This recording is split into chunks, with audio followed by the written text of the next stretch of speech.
কালকে আমি মনে করেন যে মানে ঘুরতে বেরিয়েছিলাম আমার ফ্রেন্ডের সাথে। তো ওই হচ্ছে আমাকে মানে ভুলভাল বুঝায় গোডাউনে নিয়ে গেছে। ওখানে নিয়ে যায় আমার উপরে মানে মানে আমাকে ধর্ষণ করা হয়েছে। ওরা তিনজন মিলে আমাকে মানে জোর জবরদস্তি করে ধর্ষণ করছে। আমি নিষেধ করছিলাম অনেকবার করে, তাও ওরা আমাকে মানে ভয় দেখাচ্ছিল, অনেক হুমকি দিচ্ছিল, বলতেছিল কট দিবে, বলতেছে তামিমকে পুলিশে ধরা দিবে, যে সে বলতেছিল। তো সেই জন্য ওদেরকে দিতে হইছে।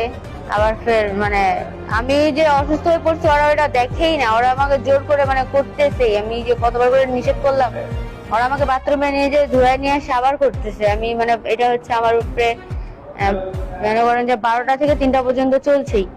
তারপরে পুলিশ এসে উদ্ধার করছে, নাহলে তো আমি কালকেই ওখানেই মরতাম। ওরা হচ্ছে বাইক নিয়ে বাইরে হয়েছিল ওটা 3টার দিকে বাসায় যাওয়ার জন্য। মনে হয় কিছু খাইয়ে বাইরে হয়েছিল, যেন গাড়ি ঠিক করে চালাতে পারতেছিল না। তো পুলিশ ওদেরকে মানে সন্ধ্যা চোখে দেখছে, তো ওদেরকে ধরছে। তো ওরা তখন ফের গোডাউনে নিয়ে আসছে পুলিশদেরকে। তামিম নামের একটা ছিল, মানে তামিম হচ্ছে আমার ফ্রেন্ড হয়, তামিমের সাথে গেছিলাম। ও আমাকে এমনি ঘোরার নাম করে নিয়ে গেছে, যে বলছিল যে ঘুরতে যাব চল।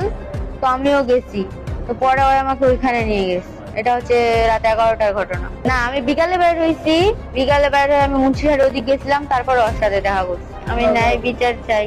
আমার সাথে যে ন্যায় অন্যায়টা হয়েছে এটা